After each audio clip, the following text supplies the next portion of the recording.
un'emozione che nasce dagli occhi e impazzisce nel cuore. Una canzone con poche parole così piccole. Dire che sono molto felice di come sta andando e veramente siamo orgogliosi di aver organizzato questo importante evento.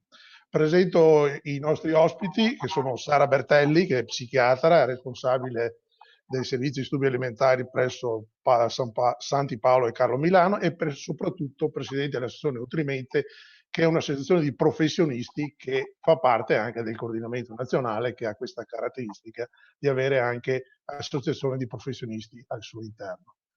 Professore Giovanni Abate Daga, mio caro amico Giovanni, che è professore ordinario di psichiatria presso l'Università degli Studi di Torino e direttore del centro regionale DCA di Torino. Se mi sono dimenticato qualche carica, ditemelo.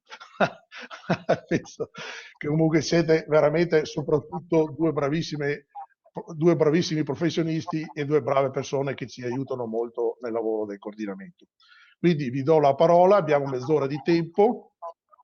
Io da buon rompiscatole ogni tanto vi interromperò perché non sono capace di stare zitto, quindi mi scuso già in anticipo. La Sara la vedo a testa in giù, ma è sempre una bella donna lo stesso, e quindi cominciamo invece da Giovanni, perché dobbiamo parlare di cosa sono e come sono i disturbi del comportamento, e poi Sara parlerà di come riconoscerli. Grazie e possiamo cominciare. Si vedono le diapositive? Sì, io le vedo. Benissimo.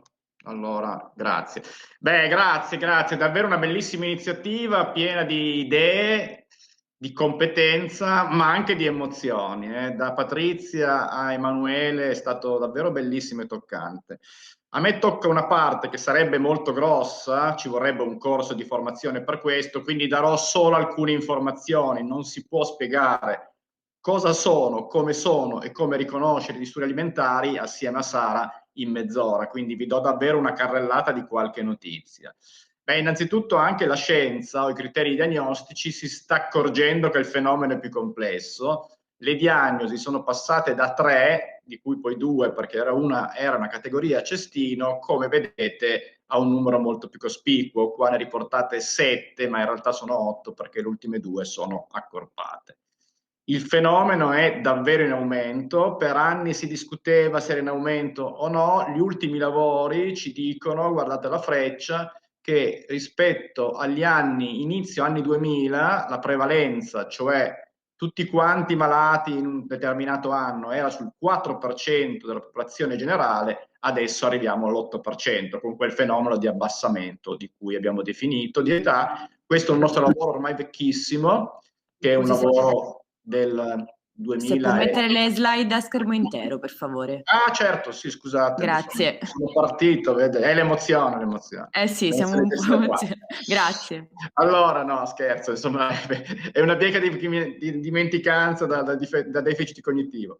Allora, riprendendo il discorso, un nostro lavoro ormai vecchissimo, nel 2007, diceva che nelle fasce a rischio, tra 14 e 18 anni, il rischio è del 7%, oggi è raddoppiato, ma anche i problemi di sovrappeso, 11% e sottopeso, cioè il mondo dei ragazzi è davvero in difficoltà, e sempre lo stesso studio diceva che mangia, come dire, in maniera regolare, non voglio dire sana, 1 su 4, quindi c'è davvero un grande lavoro anche preventivo da fare e di tipo sociale, anche forse sulle scuole, a cui si è accennato meno.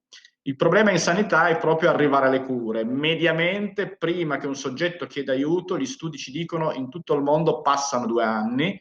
In questo studio italiano multicentrico, non sto a spiegarvi la diapositiva nei dettagli, però i percorsi sono molto eterogenei. Certamente c'è al centro il general practitioner, vuol dire proprio il medico di famiglia, meno i pediatri, almeno in questa ricerca, ma il percorso è molto lungo.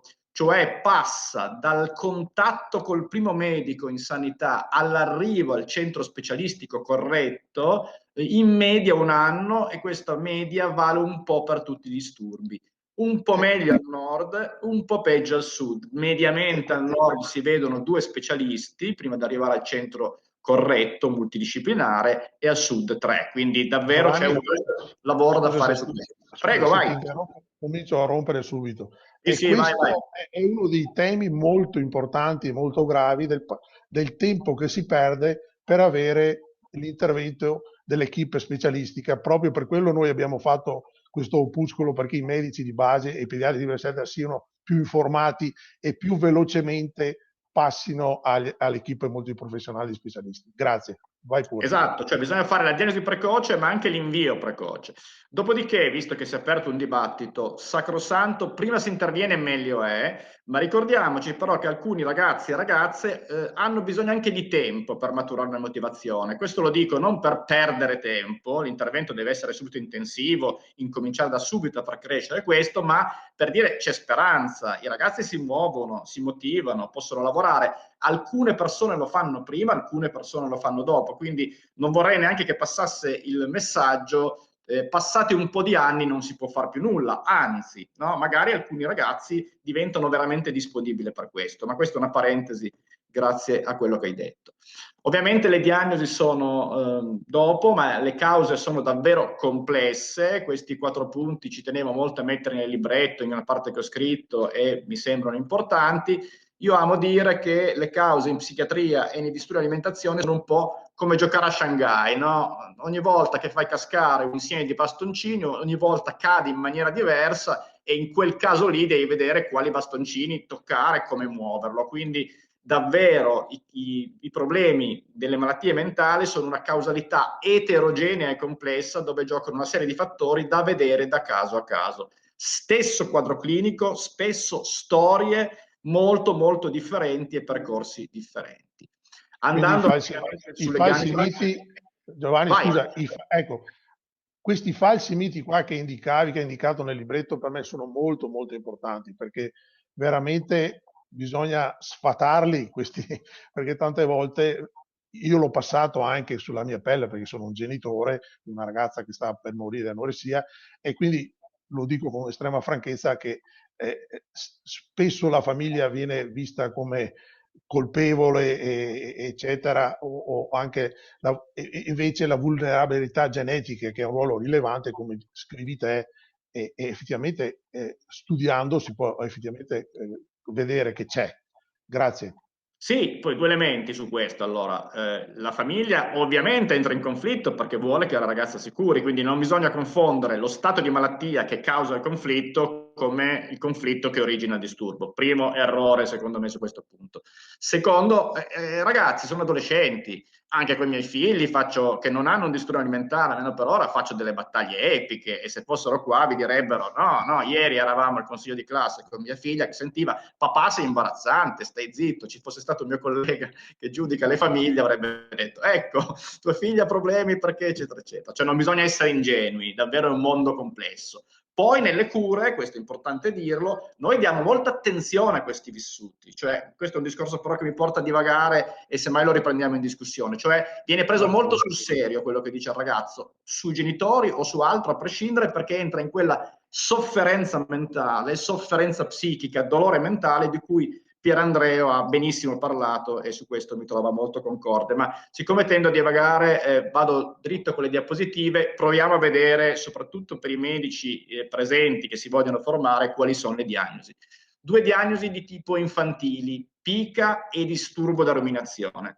Sono diagnosi, sono disturbi alimentari, ma un po' diversi da quelli che vedremo. La pica è un'ingestione persistente di sostanza che non ha un contenuto alimentare e che supera ovviamente i primi anni d'età e nell'adulto è associato a una disabilità intellettiva. Il disturbo della ruminazione invece è una pratica, come dire, di piacere provocata da un rigurgito e un cibo rigurgitato che viene rimasticato dall'individuo. Ovviamente non ci deve essere una condizione medica, entrambe le situazioni vanno viste in genere in un contesto che noi chiamiamo di neglect, quindi di trascuratezza, di richiesta di attenzione, di problemi di cura, ci sono a volte problemi socio-economici, ma sono quadri davvero tipici della prima infanzia. Veniamo invece ai disturbi alimentari. Primo disturbo, il disturbo evitante restrittivo dell'assunzione di cibo.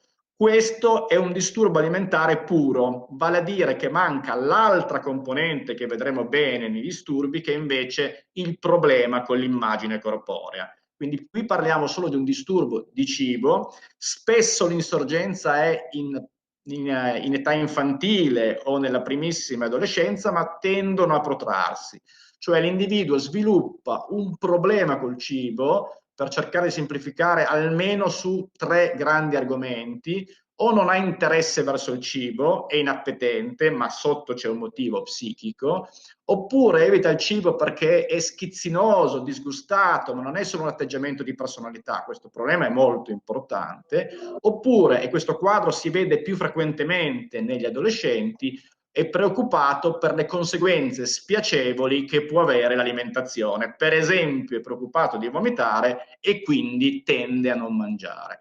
Questo è un problema che diventa un problema omnicomprensivo per il paziente, crea un problema di fabbisogni nutrizionali e in quadro vario si associa ad alcune cose.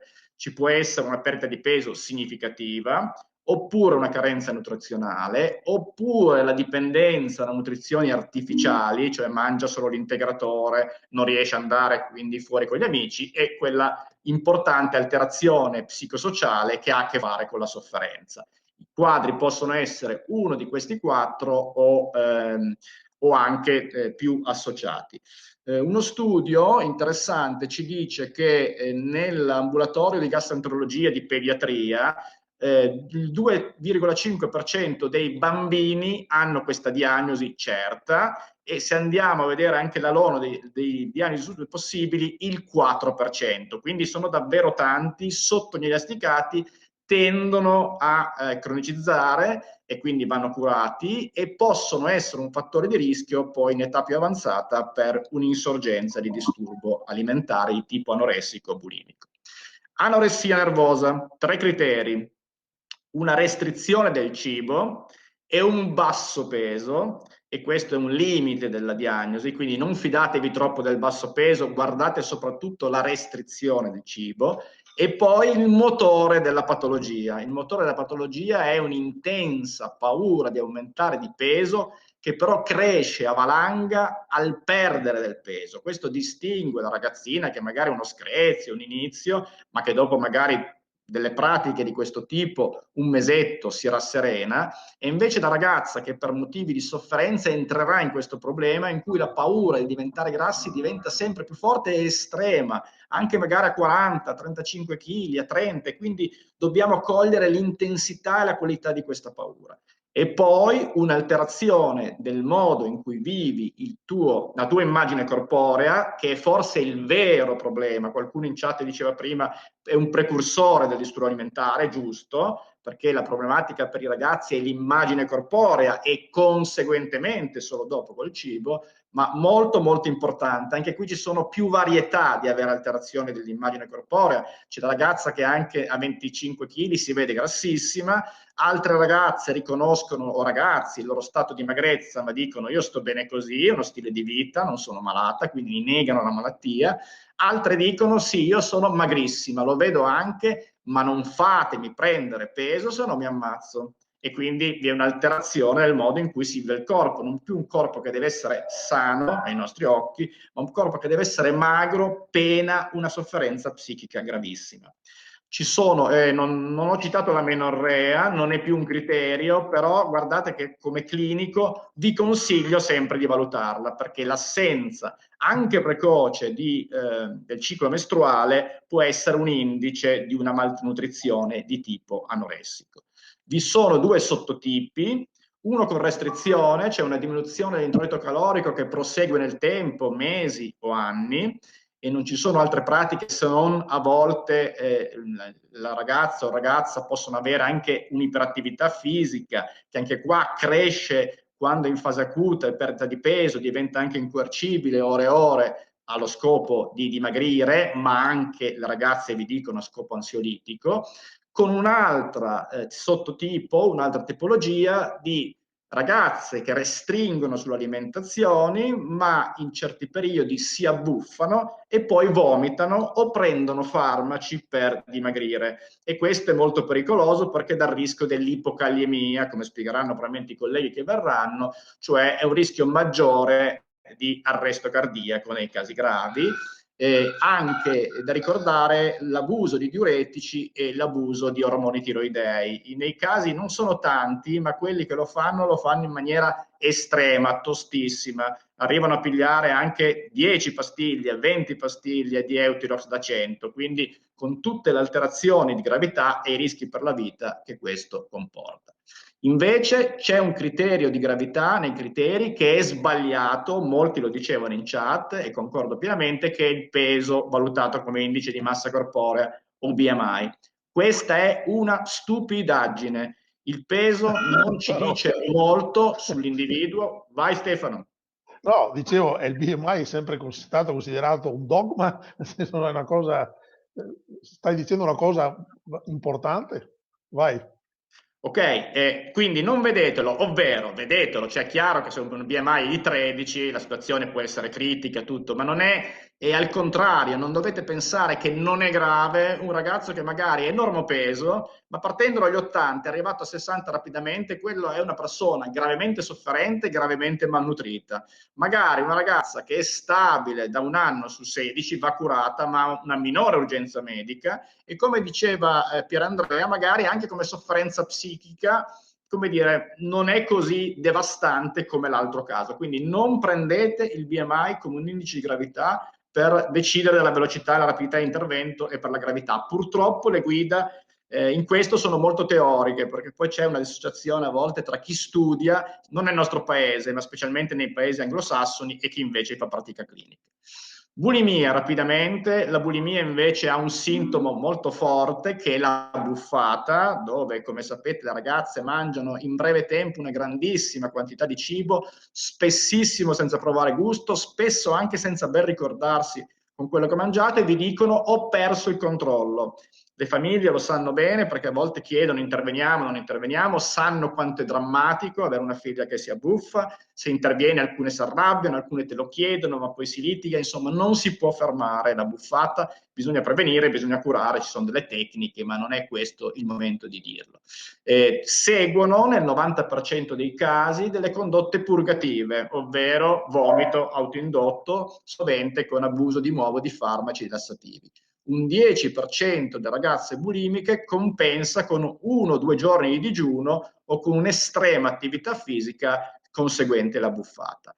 Ricordiamoci che la buffata è per far diagnosi di nuovo 1 volta a settimana per 3 mesi, ma questi criteri così da ragionieri, scusatemi la parola, come si diceva una volta, non usateli troppo e cercate di vedere il feeling con la paziente. Ricordatevi che però anche nella bulimia c'è una sofferenza corporea molto grave, anzi le ragazze bulimiche che a noi sembrano delle belle ragazzine che stanno bene, così si fanno schifo, dicono mi guardo allo specchio, io soffro, se ricoverate dicono io voglio essere come la ragazza anoressica, quindi c'è una sofferenza sull'immagine corporea di nuovo importantissima e gravissima. Giovanni, scusa, sì, a proposito di figli, una paziente, giustamente anche quando qualcuno l'ha fatto notare nella chat, è importante che ci sia figli anche con la famiglia, che tante volte deve essere vista come risorsa e non come elemento colpevole e causa della malattia. Ecco, scusa assolutamente, noi lavoriamo nel nostro centro su questo da 20 anni,